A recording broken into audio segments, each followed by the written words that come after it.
सूरज sir पर था। चमकती हुई धूप चारों तरफ फैली हुई थी। गर्मी से हरे जीरो का बुरा हाल था। ऐसे में सिर्फ वही थी जो अपनी कॉलेज वैन से उतरकर गुनगुनाते हुए शाह पैलेस में दाखिल हो रही थी। लंबे सुनहरे बाल पोनी की शक्ल में बंधे हुए थे। कानों में सोने की छोटी छोटी बालियां थीं। सफ़ेद चेहरे पर जवानी का बांकपन था। वह 20वें बरस में दाखिल हो चुकी थी, लेकिन अब तक उसका बचपना नहीं गया था। कॉलेज का दुपट्टा लापरवाही से गले में डाले उसने कंधे पर बैग की स्ट्रैप ठीक की। आज तो थक गई, लेकिन शुक्र है ये बोरिंग क्लासेस खत्म हो गईं। अब बस फेयर होगा और लंबी छुट्टियां। लेकिन आज जाकर मुझे फेयर के लिए प्यारा सा ड्रेस लाना है। वह अपने आप से बातें करती तेजी से दरवाज़ा खोलकर अंदर दाखिल हुई और सामने से आते मुबीन शाह से बुरी तरह टकरा गई। ओ गॉड, मुबीन भाई देख तो लिया करें, इतनी गर्मी से आ रही हूँ। आप इतने लंबे चौड़े और लोहे जैसी कदकाठी रखते हैं, मेरा तो पूरा सर ही चकरा गया। वह माथे को मलते हुए चिल्लाई। सामने खड़े मुबीन अली शाह ने लबों से अपने सामने खड़ी कज़न को देखा। कॉलेज का सफ़ेद यूनिफॉर्म, माथे पर चमकता पसीना, बड़ी बड़ी ब्राउन आंखों में खफगी, उठी हुई सीधी नाक में हीरे की चमकती हुई लौंग। हुस्न उस पर आकर ख़त्म होता था, और वैसे भी शाह पैलेस में हुस्न की कमी कहाँ थी। अच्छा भाई, मेरी ही गलती है। अब प्लीज़ सामने से हटो, मुझे ट्यूशन देने जाना है। मेरी जेब बिल्कुल खाली है और महीने का आखिर चल रहा है। वैसे भी मैं रोज़ लेट हो जाता हूँ उस खरीदी मैडम के बेटे को पढ़ाने में। अब अगर एक रोज़ भी लेट पहुंचा तो वो मेरी छुट्टी करवा देंगी, और टीचर छूटने का मतलब ये है कि एक दफ़ा फिर तुम्हारे इस गरीब कज़न के हालात बुरे हो जाएंगे। वह लब झुकाकर बेज़ाहिर आम से लहजे में बोला। अली से ठिठककर सामने खड़े कज़न को देखती रही, जो उम्र में उससे 6 से 7 साल बड़ा था, मगर बड़ा मेहनती था। अलीज़े की आंखों में उसके लिए इज्जत झलक गई। हटाइए जी, आप जाइए। वह जल्दी से साइड पर हुई और अली ने मोबाइल पर वक्त देखते ही उस सफ़ेद दरवाजे से बाहर कदम रख दिया। अलीज़े की निगाहों ने दूर तक उसका पीछा किया। सफ़ेद रंग की पुरानी घिसी हुई शर्ट और ब्लैक पैंट, न जाने कितनी दफ़ा पहन चुका था। सलाम है मुबीन भाई को, वह दिल ही दिल में कहती अंदर की तरफ पलटी। हाल बताओ। उसका दिल भर लफ्ज़ पर बुरी तरह खफा हुआ था। अलीज़े ने एक नज़र शाह पैलेस के बराबर बने छोटे से घर पर डाली, जिसका दरवाज़ा उनके लॉन में खुलता था। यह मुबीन शाह के वालिद का घर था, यानी अलीज़े के छोटे चाचा का घर। अलीज़े का दिल चाहा वह वहाँ जाए, लेकिन जिसके लिए जाना था वह दरवाज़ा पार करके बाहर जा चुका था, तो अब वहाँ जाने का क्या फ़ायदा।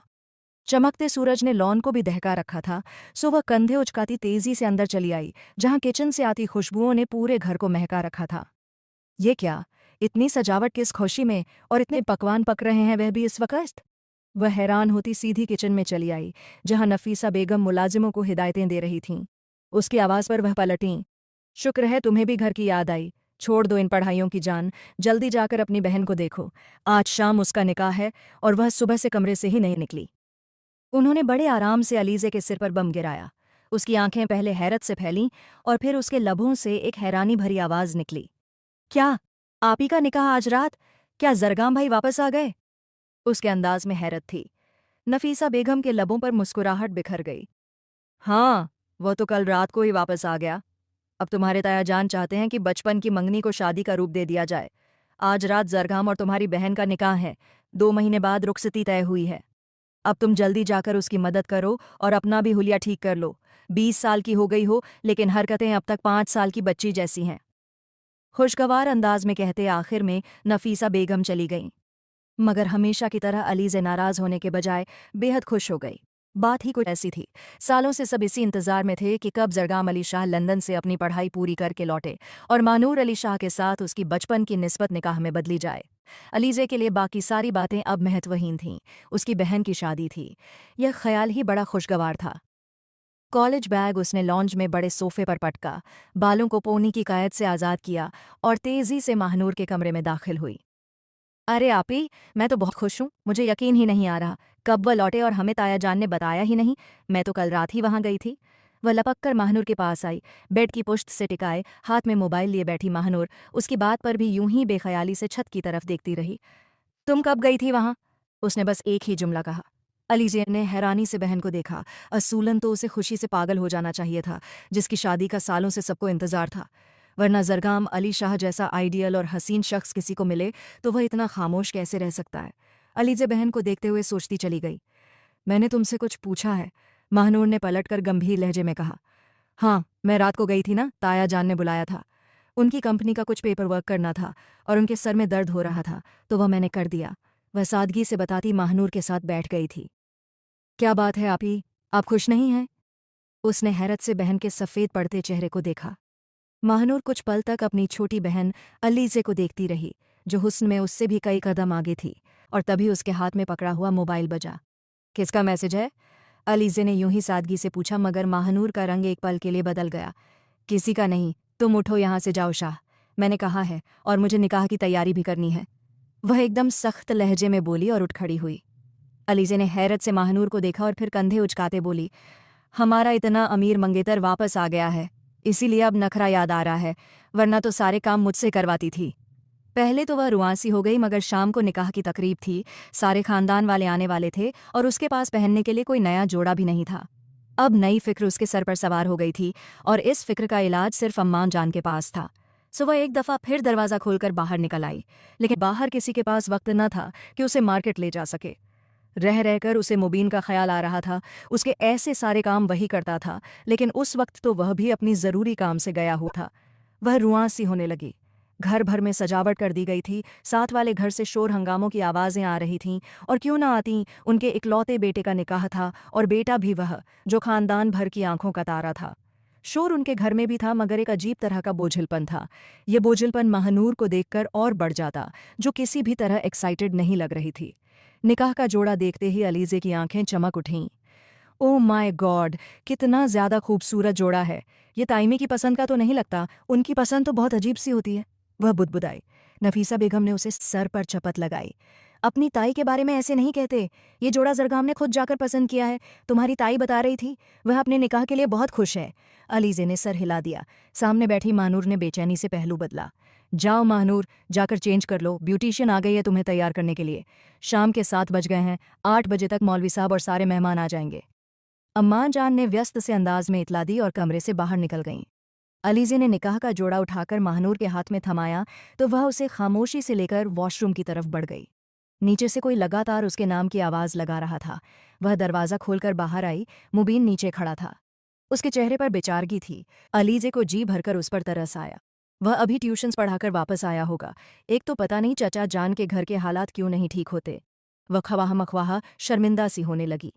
बड़े सादिक हरा अली शाह और अलीज़े के वालिद मुइन अली शाह दोनों ही माली साख में अच्छे खासे थे। दोनों के बड़े बड़े शानदार बंगले थे, मगर नईम अली शाह का वह छोटा सा 5 मरले का घर एक नज़र में कांटा सा लगता था। उस पर मुस्तजाद की मुबीन के वालिदैन दोनों का ही काफ़ी अरसा पहले इंतकाल हो चुका था। एक ही बहन थी, जिसकी शादी वह 2 साल पहले कर चुका था, और अब यूनिवर्सिटी की तालीम के साथ साथ ट्यूशन पढ़ाकर अपना गुजारा करता था। क्या सोच रही हो, नीचे भी आओ। वह उसे सीढ़ी पर खड़ा लगातार अपनी तरफ देखता पाकर झुंझलाकर बोला। अलीज़े जल्दी से सीढ़ियां उतरकर नीचे आई। जी मुबीन भाई, क्यों बुला रहे थे मुझे? उसने पलकें झपकाकर पूछा। मुबीन ने अपने हाथ में पकड़ी शर्ट बेचारगी से उसकी तरफ बढ़ाई। घर में इस वक्त किसी के पास वक्त नहीं है, यहाँ तक कि मुलाजिमों के पास भी नहीं। शायद ये मेरा काम है, इसलिए मेरे पास ये एक ही नई शर्ट है। चचा जान ने मुझे भी निकाह में बुलाया है, लेकिन इस शर्ट का बटन टूट गया है। तुम इसका बटन लगा दो ताकि मैं तैयार होकर चला जाऊं। उसके लहजे से थकान छलक रही थी। अलीज़े ने बेख्तियार अपनी नज़रें झुकाईं। जी, मैं अभी लगा देती हूँ। उसके हाथ से शर्ट लेकर वह तेज़ी से ऊपर चली गई। उसे मुबीन अच्छा लगता था, वह उसका एहतराम करती थी, और वह था भी काबिल ए एहतराम। इस उम्र में इतनी मेहनत करते उसने अपनी किसी कज़न को नहीं देखा था। जरगाम भाई को तो बैठे बिठाए हर चीज़ मिल गई, मुबीन भाई को भी मिल जाती तो क्या बुरा था। वह बुरे बुरे मुंह बनाती अपने कमरे में चली आई। मुबीन की शर्ट पर बटन लगाकर वह नीचे उतरी, मगर वह नीचे से कहीं दिखा नहीं। मुलाजिमा के हाथ शर्ट उसके पोर्शन में भिजवाकर वह वापस पलट आई। मौलवी साहब के साथ कई सारे अफराद अंदर दाखिल हो चुके थे। अलीज़े का रंग पीला पड़ गया। ओह माय गॉड, मैं तो अभी तक तैयार भी नहीं हुई। वह बेसाख्ता घबरा गई। नफीसा बेगम मेहमानों का इस्तकबाल कर रही थीं, और तभी अलीज़े ने उसे देखा। जरगाम अली शाह। बेख्तियार अलीज़े की आंखों में सताइश उभरी। इतनी शानदार पर्सनैलिटी बहुत कम लोगों की होती है।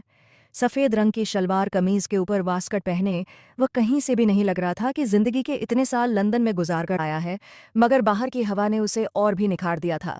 उसके लबों पर धीमी सी मुस्कान थी। जाओ, देखो महानूर तैयार हो गई है क्या? नफीसा बेगम की आवाज़ पर वह उल्टे कदम ऊपर की समत भागी थी। इरादा यही था कि महानूर को एक नज़र देखकर पलटकर अपने कमरे में जाए और जल्दी से तैयार हो जाए। आप ही कहाँ हैं आप? कमरे का दरवाज़ा खोलते ही वह एक पल के लिए साखित हुई। कमरा खाली था, शायद वॉशरूम में होंगी। वह जल्दी से अंदर दाखिल होकर वॉशरूम की तरफ गई थी और अगले ही लम्हे उसका दिल धक से रह गया। वॉशरूम का दरवाज़ा खुला था, अंदर की लाइट भी ऑन थी। महानूर वॉशरूम के अंदर भी नहीं थी। आप ही कहाँ चली गईं? ब्यूटिशियन उन्हें यहीं पर तो तैयार कर रही थी। वह हैरान सी कमरे के बीचों बीच खड़ी थी और तभी उसकी निगाह बीच में रखे बेड पर पड़ी। सुर्ख रंग का खूबसूरत अरोसी जोड़ा बेड पर धरा था। अलीज़े की आंखें हैरत से फैल गईं। यह जोड़ा तो उसने खुद महानूर को पहनाया था और जब वह पहनकर बाथरूम से बाहर आई थी तो अलीज़े ने उसकी तारीफ भी की थी। वह 2 कदम चलकर जोड़े के पास आई। उसे बेतरतीबी से बेड पर फेंका गया था, यूं जैसे किसी ने जल्दी में उतार कर वहां रखा हो। ये क्या है? उसके लबों से सरसराते हुए निकला। ब्राउन आंखों में हैरत के साथ साथ एक पल के लिए खौफ भी उभर आया। कमरे का दरवाज़ा खुला, नफीसा बेगम अंदर दाखिल हुईं और साथ ही मोइन अली शाह भी। महानूर कहाँ है? जरगाम कह रहा है सब मेहमान जमा हो गए हैं। उन्होंने अंदर आते ही पूछा। अलीज़े के हाथ से सुर्ख जरदार दुपट्टा छूटकर नीचे गिर पड़ा। आप ही कमरे में नहीं हैं, पता नहीं कहाँ चली गईं, वह मुश्किल से बोली। नफीसा बेगम और मोइन अली शाह दोनों का रंग पीला पड़ गया। कमरे में नहीं है? क्या मतलब? यहीं कहीं होगी। जाओ अपने कमरे में देखकर आओ। मैंने ब्यूटिशियन को यहीं भेजा था उसे तैयार करने के लिए, कहीं वह उसे अपने साथ किसी और कमरे में तो नहीं ले गई। वह घबराते हुए मोबाइल पर ब्यूटिशियन का नंबर मिलाने लगीं, जबकि मोइन अली शाह बेड पर पड़े जोड़े को देख रहे थे। अलीज़े को घबराहट होने लगी और तभी उसकी निगाह कमरे की दीवार के पास खिड़की पर पड़ी। एक पल को उसे अपना खून रगों में जमता हुआ महसूस हुआ। खिड़की खुली थी, हवा से पल्ले लहरा रहे थे। बाहर गहरी तारीकी थी। वह जानती थी यह खिड़की घर की पिछली समत खुलती है। वह बेख्तियार ही कदम बढ़ाती खिड़की तक आई। ओ मेरे खुदा! ब्यूटिशियन तो कह रही है कि महानूर ने उसे वापस भेज दिया था। उसने कहा था कि वह खुद तैयार हो जाएगी। नफीसा बेगम की कांपती आवाज़ पीछे से सुनाई दी। खिड़की खुली थी। अलीज़े ने आहिस्तगी से नीचे झांका और अगले ही पल उसका दिल धड़कना भूल गया। खिड़की के बिल्कुल साथ दीवार के सहारे एक सीढ़ी लगी थी, जैसे कोई उसी खिड़की से उतरकर नीचे गया हो। अलीज़े ने बेबसी से आंखें मींच लीं। जो साफ नजर आ रहा था उससे अब इनकार मुमकिन नहीं था। महानूर जा चुकी थी, मगर किसके साथ? उसने मुड़कर देखा, उसके माँ बाप दोनों के कंधे झुके हुए थे। मैंने आपसे कहा भी था, जहां वह कहती है उसकी वहीं शादी कर दीजिए, लेकिन आपने मेरी एक बात नहीं मानी। नफीसा बेगम रोते हुए बेड पर बैठ गईं। मोइन अली शाह ने बमुश्किल दीवार का सहारा लिया। ऐसा नहीं हो सकता, महानूर नहीं जा सकती। मैं मेहमानों को क्या जवाब दूंगा? भाई साहब को क्या जवाब दूंगा? वह लड़खड़ाकर जमीन पर गिर पड़े। अलीज़े के लबों से एक चीख निकली। वह घबराकर अपने बाप की तरफ लपकी। नफीसा बेगम के हाथ पांव फूल रहे थे। बेड के पास साइड टेबल पर कागज का एक छोटा सा नोट फड़फड़ा रहा था। उन्होंने वह नोट उठाया और उनका शक यकीन में बदल गया। नोट पर महानूर की लिखावट में लिखा था कि वह जिसे पसंद करती है उसके साथ जा रही है। वह जरगाम अली शाह से निकाह नहीं कर सकती। लेकिन नफीसा बेगम जानती थीं कि यह खानदान माफ़ करने का आदी नहीं था। जो बेटी जा चुकी थी उसे तो शायद ढूंढ पाते या नहीं, लेकिन सबको अब कभी माफ़ी नहीं मिलने वाली थी। कांपते हाथों से कागज नीचे गिर पड़ा। अलीज़े ज़मीन पर गिरे अपने बाप को संभालने की कोशिश में बेहाल हो रही थी। मैं डॉक्टर को बुलाती हूँ बाबा जान। उसने उठना चाहा, मगर मोइन अली शाह ने उसका हाथ मजबूती से थाम लिया। नहीं, सबको पता चल जाएगा। वह जोर जबरदस्ती की हालत में थे। अलीज़े की आंखों से आंसू उमड़ पड़े। पता तो सबको चलना ही है ना बाबा जान। आप यहाँ नहीं हैं तो निकाह कैसे होगा? वह टूटी आवाज में बोली। तभी मोइन अली शाह ने अपनी बेटी की तरफ नजर उठाई। गुलाबी जोड़े में उसका रूप और निखरा हुआ था। चेहरे पर सहमी हुई झलक के बावजूद वह रंगरूप और खूबसूरती में महानूर से कहीं ज्यादा थी। तुम करो निकाह जरगाम अली शाह से। महानूर तो चली गई, मगर तुम तो हो ना। इसे तैयार करो नफीसा बेगम। मैं अपनी इज्जत का जनाजा उठते हुए नहीं देख सकता। एक बेटी मेरे सिर पर खाक डालकर चली गई है, लेकिन मैं जाकर सबको यह नहीं बता सकता कि मेरी बेटी अपने आशिक के साथ भाग गई है। यह सुर्खा जोड़ा पहनाओ इसे, निकाह होगा और ज़रूर होगा। महानूर का नहीं तो अलीज़े का। वह पत्थरीली आवाज़ में बोलते हुए ज़मीन से उठ खड़े हुए। अलीज़े ने अविश्वास से अपने बाप की तरफ देखा। उसका दुपट्टा ज़मीन पर गिर पड़ा था, मगर उसे कोई होश न था। वह बेयकीनी से अपनी जगह से उठी। निकाह मेरा जरगाम भाई से, उसके लब्बों से बेआवाज़ निकला। नफीसा बेगम अपनी जगह पर जमी खड़ी थीं। मैंने तुमसे क्या कहा है? उसे तैयार करो अभी और इसी वक्त। मोइन अली शाह यकदम दहाड़े थे। अलीजे का दिल सहमकर हाथों में आ गया। प्यार करने वाला बाप आज अपने असली रूप में नजर आया था, उस खानदान का असली रूप जिसके बारे में वह सालों से सुनती आ रही थी। उसकी बड़ी बड़ी ब्राउन आंखों में खौफ जमा हुआ। नफीसा बेगम ने तेजी से आगे बढ़कर उसका हाथ थामा। यह जोड़ा लेकर जाओ और बहनों जल्दी करो। उनके अंदाज में डर और सरसमीगी थी। वह जानती थीं कि अगर अलीजे ने इनकार किया तो मुइन अली शाह उसे जान से मार देंगे। वह एक बेटी को खो चुकी थीं और दूसरी को नहीं खोना चाहती थीं। सो उन्होंने सुर्खा जोड़ा जबरदस्ती बुत बनी अलीजे के हाथ में थमाया और उसे वॉशरूम की तरफ धकेल दिया। वॉशरूम में खड़ी अलीजे के हाथ कांप रहे थे। सुर्ख अरोसी जोड़े का वजन उसे अपने वजूद से भी ज्यादा महसूस हो रहा था। उसे समझ नहीं आ रहा था कि उसे रोना है या नहीं। आप ही, ये आपने क्या कर दिया? वह ठंडी पड़ने लगी थी कि तभी बाहर से नफीसा बेगम ने दरवाज़ा जोर से बजाया। जल्दी करो, तुम्हारे बाबा जान बस मौलवी को लेकर आने वाले हैं। देर मत करो अलीजे। उनकी आवाज़ में डर था, आंसू थे। अलीजे ने बेबसी से आंखें मींच लीं। उसने कभी नहीं सोचा था कि उसे यूं कुर्बानी के लिए पेश कर दिया जाएगा। सारा अल्हड़पन, सारा बचपना उसी पल रुखसत हो गया जब उसने सुर्ख जरदार लिबास पहनकर बाथरूम से बाहर कदम रखा। नफीसा बेगम ठिठक कर अपनी इस बेटी को देखने लगीं। वह तो उसे अभी बच्ची समझती थीं, मगर सामने कोई और ही खड़ी थी। बिना मेकअप का चेहरा, लंबे बाल जो पीठ पर बिखरे हुए थे, सुर्खा सा अरोसी जोड़े में उसका रूप निखर आया था। अम्मी प्लीज़, ये मत करें, मैं जरगाम भाई से निकाह नहीं कर सकती। वह एकदम फूट फूट कर रो पड़ी थी। नफीसा बेगम ने आगे बढ़कर उसे सीने से लगा लिया। मैं इस सबको नहीं रोक सकती। तुम्हारे बाबा जान ने जो फैसला कर लिया है वही करेंगे। तुम खामोशी से तैयार हो जाओ। उनकी आवाज़ में बेचारगी थी। अलीजे का दिल बुरी तरह सहम गया। बहते आंसू खुद ही रुक गए। दरवाजे के बाहर आहट सुनाई दी। नफीसा बेगम ने घबराकर उसके सिर पर दुपट्टे से घूंघट निकाला। यहां बैठ जाओ। उन्होंने उसका हाथ थामकर सामने रखे सोफे पर बिठा दिया। अलीजे का दिल सूखे पत्ते की तरह कांप रहा था। वह उस पल के लिए बिल्कुल तैयार नहीं थी। उसने तो अपनी शादी और निकाह का कभी सोचा भी न था। चाची जान, क्या महानूर तैयार हो गई है? चाचा जान मौलवी और जरगाम भाई को ले आए हैं। जानी पहचानी आवाज़ पर अलीजे का दिल डूबकर उभरा। यह मुबीन की आवाज़ थी, शाइस्ता, संजीदा, ठहरे हुए लहजे में। अलीजे ने बेबसी से आंखें झुका लीं। 2 आंसू उसकी आंखों से निकलकर गालों पर बह निकले। वह चाहत, जो सालों पहले उसके दिल में जगह बना चुकी थी, खामोशी से दिल के किसी कोने में सो गई थी। वह जानती थी उसके चाहने या ना चाहने से कुछ नहीं होगा। यहाँ वही होना था जो उसके बड़े तय कर चुके थे। शायद बाहर किसी को यह नहीं बताया गया था कि यह निकाह महानूर और जरगाम का नहीं, बल्कि अलीजे और जरगाम का है। भारी कदमों की आहट अंदर आती महसूस हुई। एक साथ कई लोग कमरे में दाखिल हुए। मिली जुली आवाज़ें अलीजे के कानों में गूंजने लगीं। ताया जान आगे बढ़कर प्यार से उसके सर पर हाथ रखकर बोले, आज जरगाम की ख्वाहिश पूरी हो गई है। अलीजे का दिल किसी ने मुट्ठी में जकड़ लिया। वह एक अनचाही बीवी बनने जा रही थी, ऐसे शख्स की बीवी जिसकी निगाहों में उसकी बहन के सपने थे। मौलवी सामने आकर बैठ चुके थे। सामने रखी मेज़ पर निकाहनामा उसके सामने रखा गया। क्या आपको यह निकाह कबूल है? मौलवी के अल्फाज उसके कानों में गूंजे। वह भौंचक सी बैठी रही। उसने अपने लबों को हिलाने की कोशिश की, मगर वे पत्थर की तरह साखित थे। बोलो बेटा, जवाब दो, मौलवी साहब कुछ पूछ रहे हैं। मुइन साहब की हल्की मगर सख्त आवाज़ आई। अलीजे ने बेबसी से अपनी आंखें मींच लीं। घूंघट की ओट से उसे धुंधले धुंधले सबके चेहरे दिखाई दे रहे थे। सब उसी की तरफ देख रहे थे। बमुश्किल उसके लबों से कबूल है निकला, और उसकी आवाज़ सुनते ही सबसे पहले मुबीन चौंक कर उसकी तरफ देखे। पहचानने में उन्हें वक्त न लगा। वह बेख्तियार 2 कदम पीछे हट गए। निकाह की बाकी कार्रवाई पूरी हो रही थी।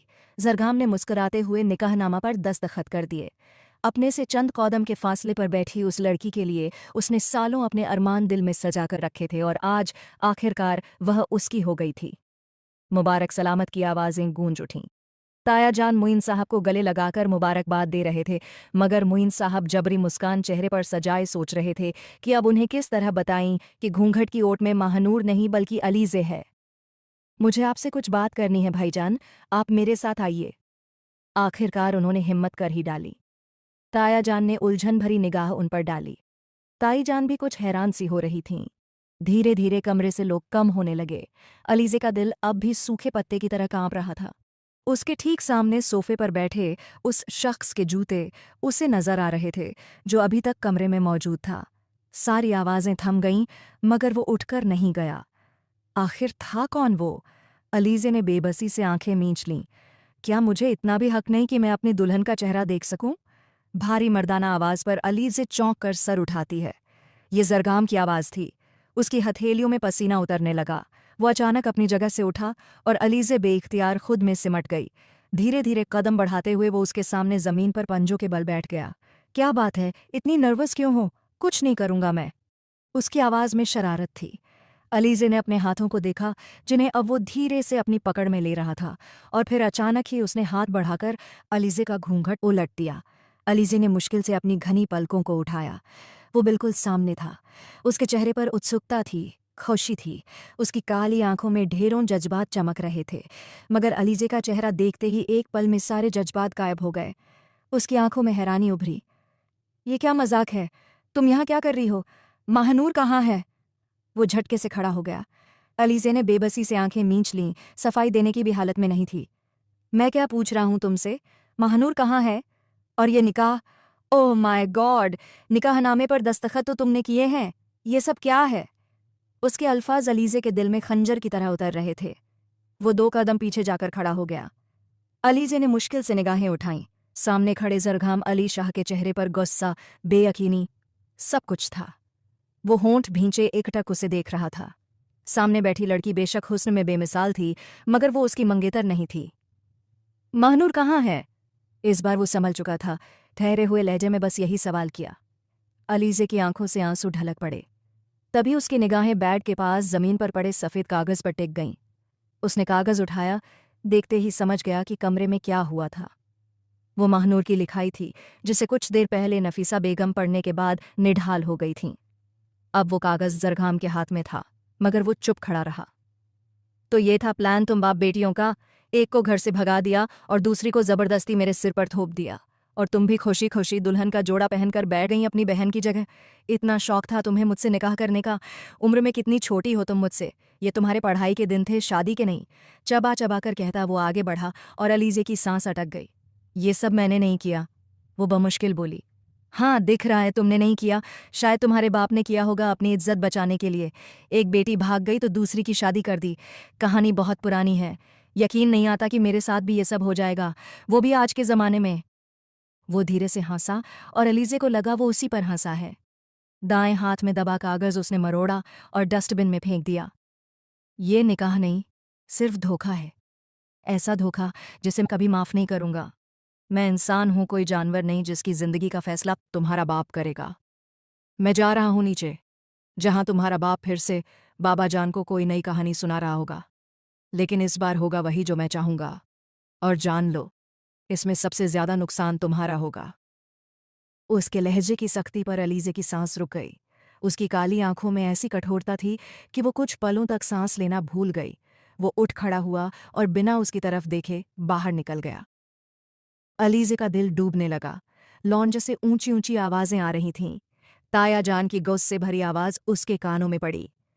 ये क्या किया तुमने मोइन? अगर महानूर इस रिश्ते पर राजी नहीं थी तो हमें पहले बताते। ज़रगाम की जिंदगी क्यों बर्बाद की?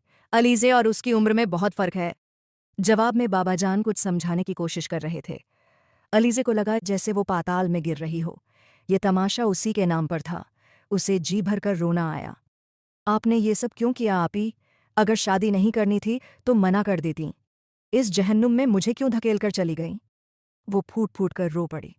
कुछ देर पहले जिस शख्स के नाम पर उसका पूरा वजूद लिख दिया गया था, उसकी आंखों में उसने अपने लिए नफरत देख ली थी। वो उसके लिए बस एक धोखा थी और कुछ नहीं। लॉन्च की आवाज़ों में और तेज़ी आ गई और फिर अचानक ज़रगाम की आवाज़ ने सबको चुप करा दिया। चलें बाबा जान, अब और कोई बहस नहीं। जो हो गया सो हो गया। मैं खुद देख लूँगा इस रिश्ते का क्या करना है। और जवाब में लॉन्च में सन्नाटा छा गया। नीचे क्या हुआ और क्या नहीं, वो नहीं जानती थी। न जाने कब तक वो सोफे पर सिर रखे रोती रही और फिर गहरी नींद में डूब गई। कितनी देर सोई जागी की हालत में वक्त गुजर गया, उसे कुछ होश नहीं रहा। दिन की आवाज़ें नीचे घर में फैलनी शुरू हुईं तो वो बेमन जाग उठी। उसे अपने उस दुल्हन वाले लिबास से झुंझलाहट हो रही थी। ज़रगाम के नाम का ये लिबास उसके जिस्म पर चुभ रहा था, सो वो तेज़ी से उठकर बाथरूम चली गई। कपड़े बदलकर बाहर निकली तो दिमाग घर बिल्कुल खाली था। उसे याद आया कि उसने फेयरवेल में कितने जोश से हिस्सा लिया था। कल ही फेयरवेल थी। सामने टंगे कैलेंडर पर नजर डालते ही होंठों पर फीकी सी मुस्कान आ गई। एक ही दिन में मेरी जिंदगी कितनी बदल गई है, मैं क्या से क्या बन गई हूँ। कल तक मैं एक आज़ाद और हंसती खेलती लड़की थी, जिसकी जिंदगी का सबसे बड़ा मसला किसी इवेंट के लिए नए कपड़े लेना था, और आज वो बेबसी से करवट बदलकर लेट गई। पूरा दिन वो ऐसे ही कमरे में पड़ी रही। नफीसा बेगम उसकी हालत समझती थीं, इसलिए चुपचाप खाना उसके कमरे में रख गईं। रात को जब आईं तो उनके चेहरे पर परेशानी थी। महानूर का कहीं पता नहीं चल रहा। हाँ, मगर जरगाम बहुत गुस्से में है कि उसका निकाह धोखे से तुमसे क्यों किया गया। तुम्हारे ताया जान भी पहले नाराज थे, लेकिन अब समझ गए हैं। पता नहीं आगे क्या होगा, शायद वो तुम्हें तलाक दे दे या कुछ और। नफीसा बेगम परेशान थीं, मगर अलीजे को कोई फर्क नहीं पड़ा। उसकी जिंदगी तो पहले ही बर्बाद हो चुकी थी। चाहे अब कुछ भी हो, उसके दिल में पहले वाली खामोशी लौटकर नहीं आने वाली थी। वो आंखों पर हाथ रखकर लेटी रही। अगली सुबह लगातार बजते मोबाइल पर आंख खुली तो घबराकर उठ बैठी। स्क्रीन पर उसकी कॉलेज की दोस्त फायजा का नंबर चमक रहा था। कहाँ रह गई हो? फेयरवेल शुरू होने वाली है, हम सब पहुंच चुके हैं, बस तुम्हारा ही इंतजार है। अलीजे के दिमाग में झटका सा लगा। आज उसकी कॉलेज की फेयरवेल पार्टी थी, जिसके लिए उसने बहुत तैयारियां की थीं, और अब वो यहाँ कमरे में पड़ी थी। मैं नहीं आ सकती, तबीयत ठीक नहीं है, वो बुझी आवाज में बोली, मगर दूसरी तरफ फायजा थी। खबरदार, जो एक शब्द भी मुंह से निकाला, जल्दी से तैयार होकर पहुंचो, कहकर उसने फोन काट दिया। अलीजे बेबसी से होंठ काटती रह गई। अचानक उसका दिल कमरे की सपाट फजा में घबराने लगा और उसने फैसला कर लिया। मैं क्यों किसी अनचाहे फैसले को अपने ऊपर ला दूं? मुझे अपनी जिंदगी जीनी है। अगर वो मुझे तलाक देना चाहता है तो दे दे, मुझे क्या फर्क पड़ता है? कौन सा इस रिश्ते में मेरी रजामंदी थी? वो उठ खड़ी हुई, अलमारी खोलकर कपड़ों पर नजर डाली तो याद आया कि उसने फेयरवेल के लिए तो ड्रेस लिया ही नहीं। गहरी सांस लेकर अलमारी बंद की और महानूर के कमरे में चली गई।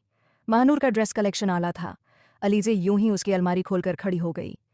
अपना दूल्हा तो आप मुझे दे ही गई हैं, अब आपके कपड़े भी पहन लूं तो क्या फर्क पड़ता है? वो फीकी मुस्कान के साथ बोली और सामने नजर आई नारंगी रंग की सुंदर साड़ी निकालकर आईने में खुद को देखने लगी। उसने पहले कभी साड़ी नहीं पहनी थी, लेकिन आज बहुत कुछ ऐसा हो रहा था जो पहले कभी नहीं हुआ था। सिर झटक कर वो बाथरूम में चली गई। उसे मालूम था इस परिवार में साड़ी पहनना बुरा समझा जाता है, मगर महानूर को साड़ियां पसंद थीं, इसलिए उसने चुपके चुपके कई साड़ियां खरीद रखी थीं। बदलकर जब वो बाहर आई तो एक पल के लिए ठिठक गई। आईने में उसका संतुलित सरापा झलक रहा था। साड़ी उसके जिस्म पर गजब ढा रही थी। बालों को पीठ पर सीधा छोड़कर उसने हल्का मेकअप किया और बिना कुछ सोचे क्लच उठाकर कमरे से बाहर निकल आई। ये क्या पहन लिया है तुमने अलीजे? अगर तुम्हारे बाबा जान या जरगाम ने देख लिया तो कयामत आ जाएगी। नफीसा बेगम की घबराई आवाज पीछे से सुनाई दी। अलीजे झटके से मुड़ी। कम से कम कपड़े तो अपनी पसंद के पहन लेने दें अम्मी। कहीं ऐसा न हो कि एक दिन आप ये भी कहें कि सांस भी आपकी मर्जी से लूं। और वैसे भी ये कपड़े महानूर आप ही के हैं। जिस तरह उनका दूल्हा मुझे दे दिया, उनके कपड़े पहन लूं तो क्या बुराई है? वो तल्खी से कहती हुई घर से बाहर निकल आई। नफीसा बेगम हैरत से उसे देखती रह गईं, ऐसा उसने कभी नहीं किया था। बाहर बड़े सफ़ेद गेट से काली गाड़ी निकल रही थी। ये गाड़ी पहले तो इस घर में नहीं थी। अलीजे की आंखों में हैरानी उभरी और फिर उसने ड्राइविंग सीट पर बैठे जरगाम को देख लिया। गाड़ी में बैठे जरगाम ने भी अनजाने में नजर उठाई और अलीजे पर पड़ते ही एक पल के लिए ठिठक गया। होंठ भींचकर वो उसे देखता रहा, जो अपनी ब्लैक हील में नपे तोले कदमों से चलते हुए लॉन और गेट का फासला तय कर रही थी। क्या ये मेरे लिए रुका है? अलीजे का दिल जोर से धड़का।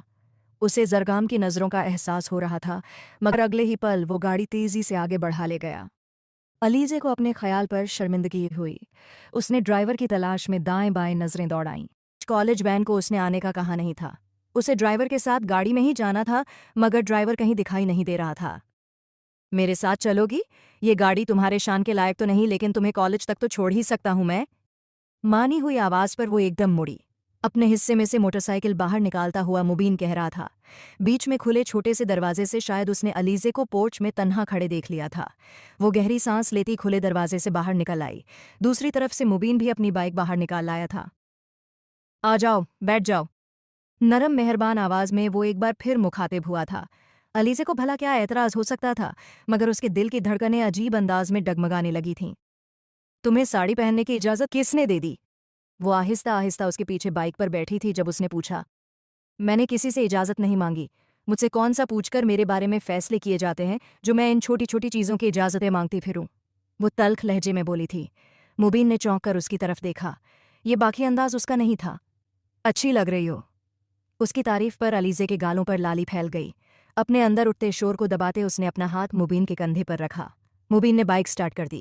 कॉलेज में सब उसके उतरे हुए चेहरे को देखकर परेशान हो रहे थे, मगर उसे साड़ी में देखकर सब हैरान थे और बारी बारी हर किसी ने उसकी तारीफ की, मगर उसके होंठों पर मुस्कान न बिखर सकी। क्या जरूरत थी हील पहनकर आने की? पाँव ही दुख गए हैं, उसने बेजारी से सोचा। ये रंग और रौनक भी उसे खुश नहीं कर पा रहे थे। फाइजा से माफ़ी मांगकर वो फेयरवेल खत्म होने से पहले ही कॉलेज से बाहर निकल आई। ड्राइवर को कई बार फ़ोन करने के बावजूद उसका नंबर नहीं लग रहा था, तो उसने फाइजा को बताया, कोई बात नहीं, तुम मेरे ड्राइवर को ले जाओ, तुम्हें घर ड्रॉप करके वो वापस आ जाएगा। उसकी बात पर अलीजे ने शुक्र का सांस लिया। फाइजा की गाड़ी में अपने घर तक ड्रॉप लेने के बाद वो नीचे उतरी। सफ़ेद रंग का दरवाज़ा खुला था। अभी अभी कोई गाड़ी अंदर दाखिल हुई थी। लंबे बाल पीठ पर बिखरे उसे बेचैन कर रहे थे। साड़ी का पल्लू कंधे पर ठीक करती वो आहिस्ता आहिस्ता अंदर दाखिल हुई। जरगाम अपनी गाड़ी का दरवाज़ा खोलकर बाहर निकल रहा था। एक बेजार नज़र उस पर डालते वो तेज़ी से उसके बराबर से गुजरती चली गई, ये जाने बगैर कि उसकी पीठ पर जरगाम की नज़रें गड़ी हुई थीं। अपने कमरे में जाने के बजाय वो किचन में चली आई थी। उसे प्यास लग रही थी। घर भर में पूरा सन्नाटा था। लगता है अम्मा जान कहीं गई हुई हैं। उसने घड़ी पर वक्त देखा। दोपहर का 1 बज रहा था। सर झटक कर पानी पीते उसने गिलास वापस टेबल पर रखा। थकान से उसका वजूद टूट रहा था। कुछ लम्हे तक वहीं कुर्सी पर बैठी रही और फिर उठकर अपने कमरे की तरफ बढ़ गई। हील्स उसने किचन में ही उतार दी थी। अब बस वो चेंज करके सोना चाहती थी। अपने कमरे के दरवाजे पर पहुंचते हुए एक पल के लिए ठिठकी।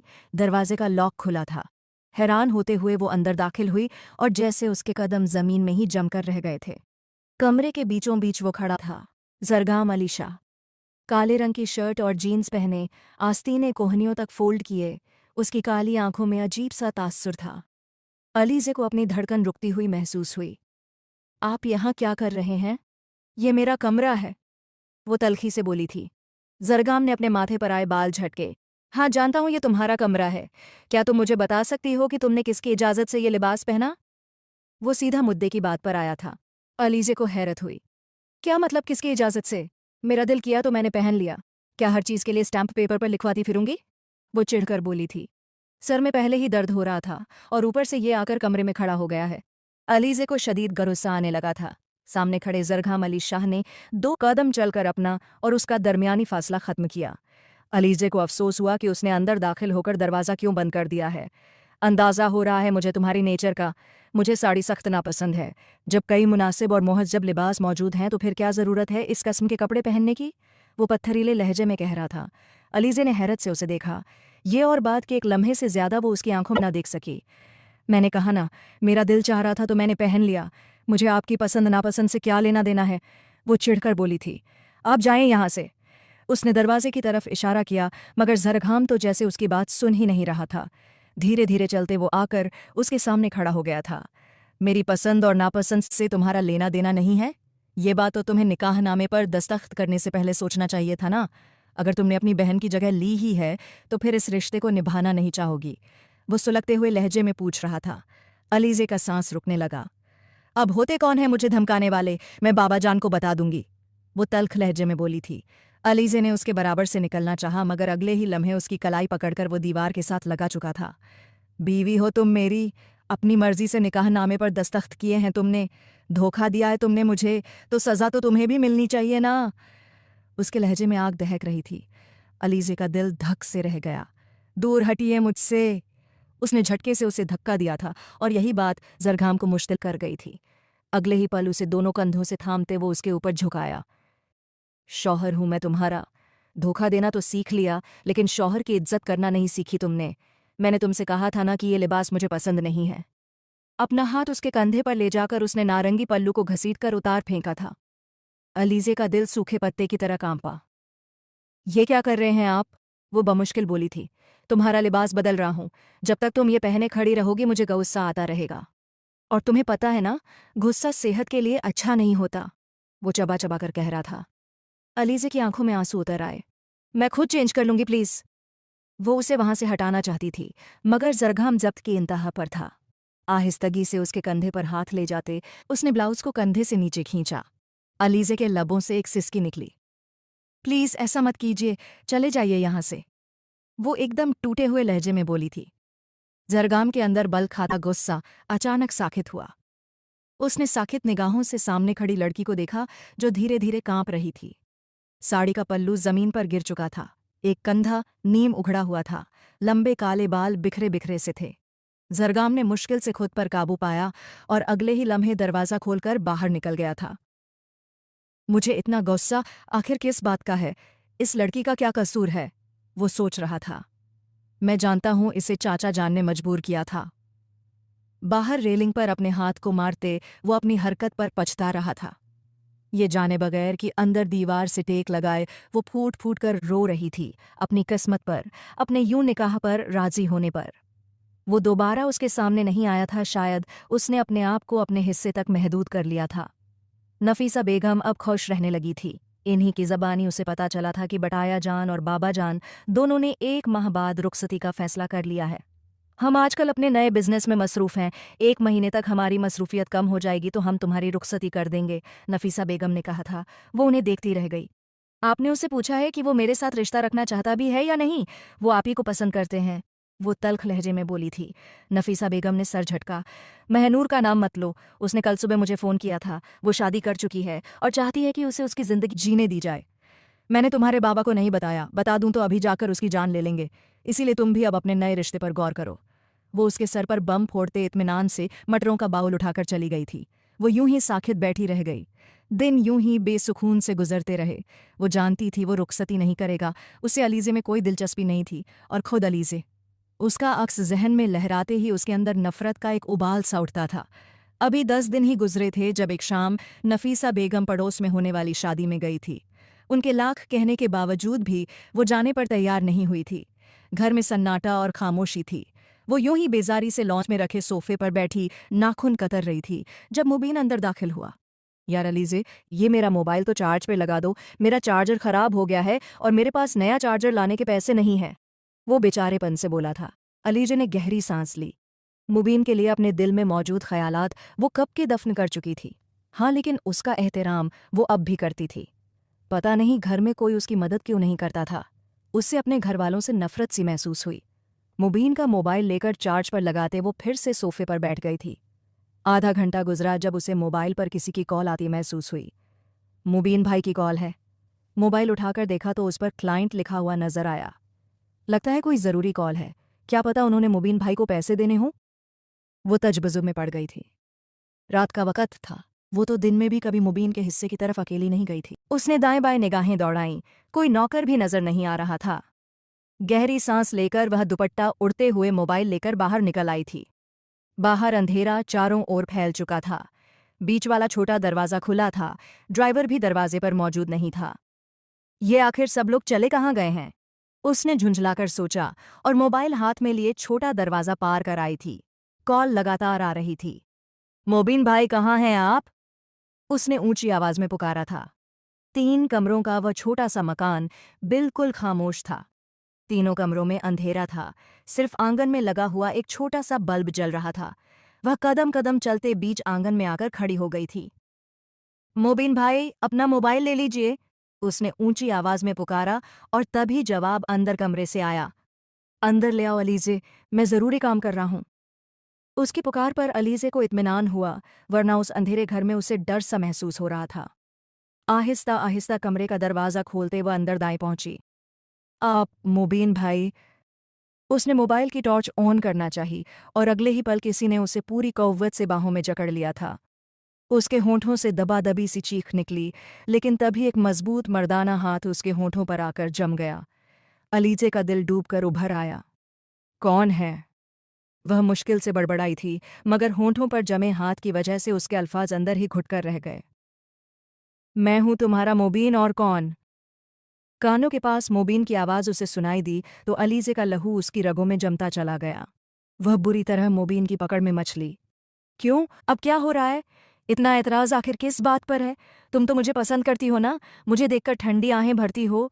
तो फिर अब मेरी कुर्बत मयस्सर आ रही है तो इतना मचलना किस बात पर? वह उसके कान के करीब गरजा था। उसकी आहनी पकड़ अलीज़े के वजूद के चारों ओर जमी हुई थी। अलीज़े की आंखों में पानी उतर आया। उसका जहन ये मानने से कासिर था कि जो कुछ हो रहा है वह हकीकत है या महज एक वहम। कुछ कहना चाहोगी? देखो, चिल्लाना मत। अगर तुम चिल्लाई और इस हिस्से में कोई भी आया तो मैं उसे बता दूंगा कि तुम खुद चलकर मेरे पास आई थी और तुम खुद ही मेरे साथ तन्हाई में वक्त गुजारना चाहती थी। तुम्हारी अपने शौहर में कितनी दिलचस्पी है ये बात तो सब जान ही चुके हैं ना? वह खबासत से हंसते हुए कह रहा था। अलीज़े ने मुश्किल से सर हिलाया। कमरे के नीम तारीक माहौल में अब उसकी आंखें देखने की आदी हो चुकी थीं। मोबीन ने उसे पकड़कर दीवार के साथ लगा रखा था। दरवाज़ा वह बंद कर चुका था और अब वह उसके रहमो करम पर थी। आहिस्ता आहिस्ता मोबीन ने उसके होठों पर से हाथ हटाया तो अलीज़े ने मुश्किल से सांस अंदर खींची थी। क्या कर रहे हैं मोबीन भाई? खुदा के लिए मुझे छोड़ दीजिए, वह घुटी घुटी आवाज़ में बोली थी। मोबीन ने सर से लेकर पांव तक उसका जायज़ा लिया था। छोड़ दूं? ऐसे कैसे छोड़ दूं? सालों से मेहनत कर रहा था तुम पर। अपना इमेज तुम्हारे दिल में बनाने के चक्कर में न जाने कौन कौन सी झूठी कहानियां गढ़कर सुनाई हैं मैंने तुम्हें। और बड़े मज़े से तुम्हारा वो अमरीका पलट कजिन आकर तुमसे निकाह कर चुका है। वाह, हमेशा गरीबी की वजह से मैं हार जाता हूँ। सोचा था तुम्हें अपने जाल में फंसाऊंगा, तुमसे शादी करूंगा तो तुम्हारे हिस्से की दौलत और जायदाद भी मुझे मिल जाएगी। मेरी ये रोती बिसूरती जिंदगी खुशियों में बदल जाएगी। तुम्हारे अंदर अकल नाम की चीज़ नहीं है तो चलो कोई बात नहीं, मैं मैनेज कर ही लेता, लेकिन न जाने कहाँ से तुम्हारा ये कज़िन बीच में टपक पड़ा। वजिए ने वो जहर उगल रहा था। अलीज़े की धड़कनें थम गईं, उसे रोना भूल गया। याद रहा तो बस इतना कि उसने मोबिन के मुंह से अपने लिए वो अल्फाज सुने थे जिन्हें सुनने के बाद उसका दिल चाहता था कि ज़मीन फटे और वह उसमें समा जाए। तुम्हारे बजाय तुम्हारी उस बहन से दिल लगाना चाहिए था, उस पर मेहनत करनी चाहिए थी। वह सही जायदाद वाली लड़की थी। घर से भाग गई अपने आशिक के साथ। और एक तुम हो, अम्मा अब्बा ने बिठा दिया निकाह करने के लिए और तुम लाल दुपट्टा पहनकर बैठ गईं। या तुम्हारे अंदर भी बस किसी मर्द की कुर्बत की ख्वाहिश है और कुछ नहीं। अलीज़े का चेहरा उसकी बात पर सुर्ख पड़ गया। उसने पूरी कौव्वत लगाकर उसे पीछे की समत धकेला। बकवास बंद करो। क्या फिजूल बातें कहे जा रहे हो? मैं तुम्हें इज्जत के काबिल समझती थी और तुम क्या निकले। मैं समझती थी कि मेरे वालिदैन और ताया जान लोग आप पर जुल्म करते हैं। आप मेहनती हैं, गरीब हैं, लेकिन किसी का हक नहीं मारते। हम लोगों से कुछ मांगते नहीं। मुझे क्या पता था कि आपके अंदर इतनी गंदगी भरी है। वह एकदम फट पड़ी थी। मोबिन ने खा जाने वाली निगाहों से उसे देखा और अगले ही पल लपक कर फिर से उसके पास आया। अभी बताता हूँ कितनी गंदगी है मेरे अंदर। मैंने तेरे साथ कुछ किया ही कब है? जब छुप छुप कर मुझे देखा करती थी तब तुझे याद नहीं आया कि मेरे अंदर कौन कौन सी बुराइयां हैं? हाँ, हैं मेरे अंदर बुराइयां, और अभी मैं वो सारी बुराइयां तुझे दिखाने वाला हूँ। इस कमरे में बर्बाद करूंगा तुझे और फिर उसके बाद सबको बुलाऊंगा। जब सब तुझे मेरे साथ देख लेंगे तो फिर जरगाम को तो तुझे तलाक देनी ही पड़ेगी। फिर मैं करूंगा तुझसे शादी और शादी के बाद तुम्हारी सारी दौलत और जायदाद अपने नाम लिखवाकर तुझे लात मारकर यहाँ से चला जाऊंगा। तुम्हारे साथ और तुम्हारे खानदान के साथ यही होना चाहिए। मोबीन ने अपनी पकड़ उसके चारों ओर और सख्त कर दी थी। वह बुरी तरह से सिसक रही थी। बेबसी का एहसास उसके आंसुओं में बह रहा था। खुदा के लिए मोबीन भाई, प्लीज़ मुझे जाने दीजिए। वह एक बार फिर गिड़गिड़ाई थी, मगर अपने आप को निहत्था और लाचार महसूस करके उसकी जान निकलती जा रही थी। आखिर मैं यहाँ आई ही क्यों? मान टूटने का दुख था या फिर अपने बेवकूफ़ होने का ख्याल? अलीज़े का दिल चाह रहा था कि यहीं खड़ी खड़ी वह ख़त्म हो जाए ताकि आने वाले सूरज की स्याही उसके नसीब पर न फैले। मोबीन ने खींचकर उसके गले से दुपट्टा उतारकर नीचे फेंक दिया था। अलीज़े के होंठों से दबा दबा सा चीख निकला। उसने खुद को छुड़ाना चाहा, चिल्लाकर मदद के लिए बुलाना चाहा, मगर मोबीन का हाथ एक बार फिर मजबूती से उसके होंठों पर जम गया। अलीज़े के होंठों से सिर्फ घुटी घुटी चीखें निकल रही थीं। मोबीन ने हाथ से उसकी शर्ट के सामने के बटन तोड़ डाले थे और इससे पहले कि वह कुछ और करता, अलीज़े की दुआएं रंग ले आईं। दरवाज़ा एक जोरदार ठोकर से खुला। तेज़ फ्लैशलाइट की रोशनी कमरे में दाखिल हुई और मोबिन व अलीज़े दोनों ने उस रोशनी की तरफ देखा। मोबिन की आंखों में डर उभर आया। अलीज़े को जकड़े उसके दोनों हाथ बेजान होकर किनारों पर लटक गए थे और अलीज़े का हाल ये था कि काटो तो बदन में लहू नहीं। उसका दुपट्टा ज़मीन पर गिरा था, बाल बिखरे हुए थे और शर्ट के सामने लगे कई बटन टूटकर उसे अर्धनग्न कर रहे थे। उसका जहन अंधेरों में डूब रहा था, मगर बंद होती आंखों से पहले उसने कमरे में दाखिल होते जरगाम को देखा था, जिसके चेहरे पर खतरनाक तासुरात थे। जानता था तू ये हरकत ज़रूर करेगा, इसलिए तुझ पर नज़र रखी हुई थी। इतने साल तुझ जैसे लोगों से डील किया है मैंने, एक नज़र में ही पहचान गया था कि तेरी खसलत क्या है और इरादे क्या। मेरी बीवी पर नज़र डालने की तेरी हिम्मत कैसे हुई? वह मोबीन पर टूट पड़ा। लातों घूंसों मुक्कों से लगातार उसे पीटते हुए वह एक ही बात कह रहा था कि उसने उसकी बीवी को इतना कमज़ोर कैसे समझ लिया। अलीज़े बेजान टांगों के साथ ज़मीन पर बैठती चली गई थी। उसके होश गुम हो रहे थे। मेरी बीवी की गूंज उसके दिमाग में घूम रही थी, मगर ये सच था या झूठ, सब कुछ अंधेरों में डूब गया। जब उसे होश आया तो वह अपने कमरे में थी। वह घबराकर एकदम उठ बैठी। क्या सबको पता चल गया कि मैं वहां गई थी और मेरे साथ क्या हुआ? वह हड़बड़ाकर दाएं बाएं देखने लगी। सामने कुर्सी पर वह बैठा था। उसे जागते देख धीरे धीरे चलता हुआ उसके पास आकर बिस्तर पर बैठ गया। फिक्र मत करो, मैंने सिर्फ बाबा जान और चाचा जान को बताया है। मोबिन की असलियत सामने लाने के लिए उसे पुलिस गिरफ्तार करके ले गई है, और अगर अब कभी वह जेल से छूट भी गया तो इस घर में आने की हिम्मत नहीं करेगा। वह नरम मेहरबान आवाज में कह रहा था। अलीज़े की आंखों में आंसू उतर आए। देखो अलीज़े, मैं जानता हूं तुम्हारे जहन में बहुत से सवालात हैं। मैं माहनूर को पसंद करता था, वह मेरी मंगेतर थी। इतने बरस बाहर रहने के बावजूद मैंने कभी खयानत नहीं की। मैं यही सोचता था कि वतन लौटकर अपनी बचपन की मंगेतर से शादी करूंगा। अनदेखे में ही उसके साथ एक रिश्ता भी जुड़ गया था, और जब मैं वापस आया तो माहनूर के बजाय मुझे दुल्हन के रूप में तुम मिली। मैं इतना कमजोर आदमी नहीं था कि अगर माहनूर एक बार कह देती कि वह मुझसे शादी नहीं करना चाहती तो मैं ज़बरदस्ती करता। मैं खुद उसे उस लड़के के साथ रुखसत करता। ये कोई तूफानी मोहब्बत तो थी नहीं कि मैं सदमे में बैठ जाता। हाँ, मगर धोखे का एहसास मुझे तोड़ रहा था। मैं बेवजह गुस्सा तुम पर उतारने लगा। गुस्सा खत्म हुआ तो मैंने ठंडे दिमाग से सोचा, इसमें तुम्हारा कोई कसूर नहीं था। बीवी के रूप में तो तुम मुझे आदर्श लगी। और सबसे बड़ी बात, तुम्हें देखकर मुझे अच्छा लगता है। तुम्हें अपनी बीवी कहना मेरे दिल को सुकून देता है। ये वो रिश्ता है जो कुदरत ने बनाया है, और इस रिश्ते को निभाने के लिए मैं पूरे दिल से तैयार हूँ। क्या तुम मेरा साथ दोगी? हाथ आगे बढ़ाकर उसने पूछा। अलीज़े ने बेयकीनी से उसे देखा। क्या आप मुझे तलाक नहीं देंगे? वह मुश्किल से बोली। बेदर्द कई झटकों ने उसे अंदर तक मदमहल कर दिया था। जरघाम के लबों पर एक मुस्कान बिखर गई। मैं तुम्हें क्यों तलाक दूंगा, वह भी इस सूरत में जबकि मैं तुम्हें पसंद करने लगा हूं। अलीज़े ने झेंप कर सर झुका दिया। मोबिन की असलियत ने उसे बुरी तरह से तोड़ दिया था, मगर वह कौन सा उसके इश्क में मर रही थी। वह तो बस एक वक्ती पसंद थी जो अब मिट्टी तले दब चुकी थी। उसका असल और मजबूत रिश्ता तो जरगाम के साथ था, जो जैसे भी हालात में बना था, मगर था तो पायदार। आहिस्ता आहिस्ता मुस्कुराते हुए उसने जरगाम के कंधे पर अपना सर टिका दिया।